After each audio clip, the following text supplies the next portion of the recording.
And I call him. I say, Alice, what's up? He says, Okay. So I know a few people want to say a few extra words. So I'm going to just start it off. Dad, happy. Turn the music you gotta down. stand up. You gotta. Turn the music down. I was thinking of standing up, but I didn't know if other people would be able to stand up as easily as me. Let us. Dad, there's, first of all, happy birthday. I mean, 80, that's just, everyone does know it's 80, right? I know Sit down. Be on the same plane. It's amazing that you made it to this age, and you're totally with it. Well. Totally, and we'll call it totally with it. Well. And there's so many things I could say. And, you've been such an inspiration to me. Throughout the years. In my teens, when I was having troubles in high school, you were always someone that would, lend, a supportive ear, and I would always know that I could come to you with things that would help me out. In my 20s, through medical school, if I was having problems, I knew that you could, be there on the phone, helping me out. Even in my 30s and my 40s, when I had problems, you were always someone that I could always turn to, and at some point I had to figure out when I was actually an adult, like when I actually, could actually make decisions on my own. But you were the one that actually helped me get to that point, and that was, something that I was very grateful for in the years. One of the things that in seeing the group of people here, obviously it's amazing how you have this, this group that you get together with over lunch every Friday, and that's so terrific that you have that. But one of the things that also, seeing people like Con and Ron here made me think a little bit tonight was about one of the through lines for me as a doctor, and how you were such a strong role model for me over the years, for someone who knew where to draw the line between, being a great clinician and helping people, and doing something entrepreneurial, or making, knowing where to draw the line. And that to me was always great, watching you, from the days of, seeing you on the, different TV shows, whether it be Oprah or 60 Minutes, back in the days where you were doing all those books, or later on when you were with Ron, doing those assessments. For me that was going into healthcare and seeing you, both help people but also know how to, actually, hustle a little bit. I thought that was a great role model, because believe me, there's people out there that, know how to make a buck but don't know how to take care of patients, and that's not you. You were always someone that I could see, really caring about your patients, and helping out people in this room, let alone all the the multitudes that you've helped out over the years. So that's been a real inspiration for me, and I've been very grateful for that particular thing that I'm reminded of tonight. So, and I could go on, but I'd want other people to talk to, and I guess, Dad, I've really appreciated the way you brought me up, and how you've been such a mentor over the years. So, to you, happy birthday.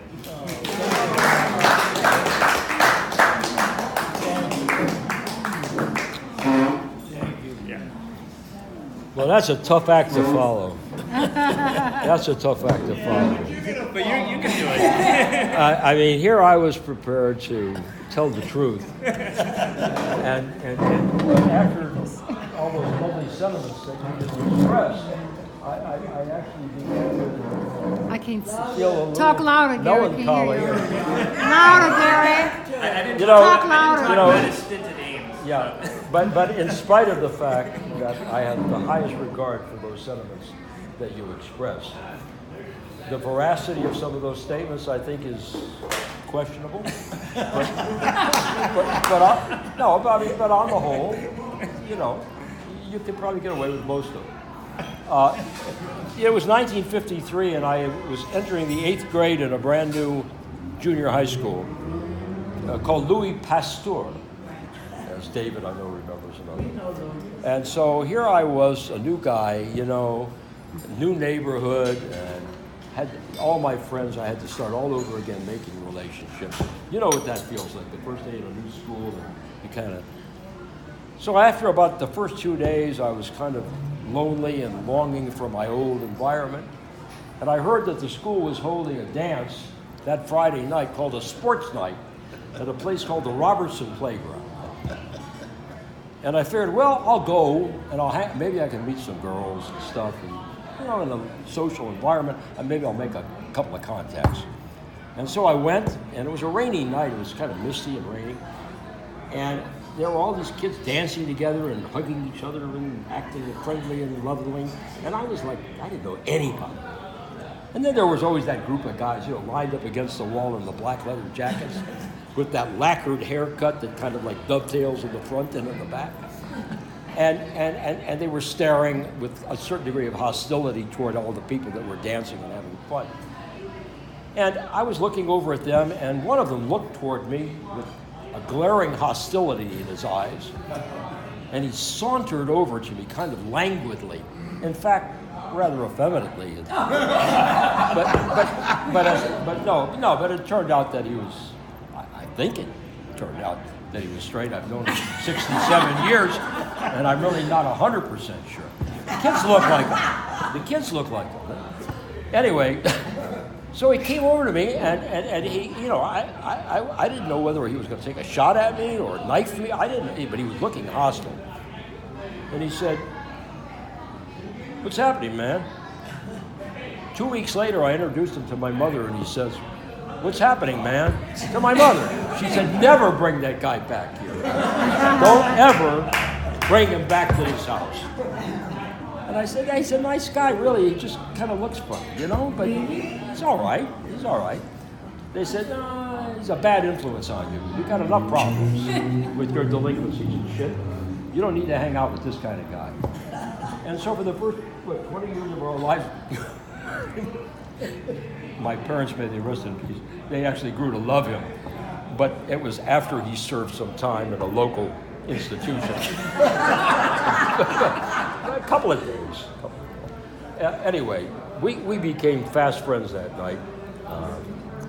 And I suppose it was the beginning of a lot of fun, but a lot of screwing up. But we had a good time, and we laughed, and we kind of had a little animosity toward the public education system for a number of years. So rather than go to school, we'd kind of go and then check in and then do other things, amongst which were smoking a little California hemp and what was that, Early Times whiskey we were buying for $8? We can't hear you. Yeah, and we were largely considered on graduation day, which was amazing that we got that far. We were largely, when they would write in our books that they give you on graduation, they would write notes about you, and they would always write about me and Mel as like the Bobbsey-tons who would probably wind up in San Quentin by the time they were 21. But we looked that bad. We really weren't that bad. But I remember endless summers at Roadside Beach and State Beach with my buddy. And Mel was always there, no matter what the scene was in my life, good or bad, no matter where I was, traveling or home or married or not married, Mel was always there. He was always there for me 100%. And he became part of me, like a brother that David was so lucky to have. But I wanted to be a brother too, and he is my brother.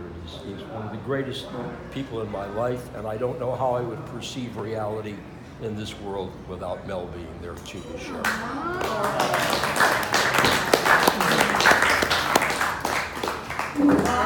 That was good. You've got some years on me. Yeah, you got a lot of years on me. I met Paul a lot later. Cedar Sinai, postdoctoral fellows, 1967. A lot of kind of political. Hedda Bolger. Huh? Hedda Bolger. Hedda Bolger. Hedda Bolger was something, yeah. I had Mel sized up from the beginning. He was competition. He was someone I wanted to get to know. He had a little, even then, his hair's white now, he had a little, you remember, I had do. a little flecks of white in his hair even back then. Had swagger. It was the swagger that attracted me. And he was like something that I wasn't. I mean, I had a couple of little kids. I had a VW Beetle. Mel had the black leather jacket, and he drove a red Alfa Romeo Roadster. And, you know, and everything fit. He was like the perfect package, except for his name. Tender. High five. It should have been Vic Ferrari. But you know, we've had a lot of mileage since then. You know, I can't remember all of the hundreds of miles that we clocked walking around the neighborhood, scheming, hatching plots, you know, watching you fall 50 times. I mean, we just had so much fun. We used to call. Every time we walked, I said, "This is $100,000 I day." know. We had so many 100,000. I don't know what happened. But you've been so important to me in my life. I mean, without you, we wouldn't have had all the shared offices, all the great talks, all the fun times. We wouldn't have done the talk shows. We wouldn't have had our little funny thing on 60 Minutes or our ambivalent kind of foray into TV where you took your name off the credits. You were Michael Cantor. Yeah, we wouldn't have had our trip to Hawaii, you know, on Playboy's dime, right? We wouldn't have gone to Japan, you know, and had the music. And you know what? I wouldn't be sitting here with Susan. You introduced me to your stockbroker who lost me a lot of money and interviewed by the SEC, but he introduced me to Susan, the love of my life. And Who has a lot of money? What could be better? So I owe it all to you, Val, and I love you and happy birthday. Thank you. Thank you, Tom. Thank you, Tom. Thank you, God. Thank you.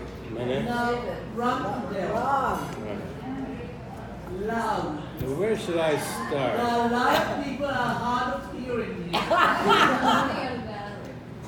Well, I have two stories. You're going to have both or one or the other. The first story, though, I have to tell you, well, let's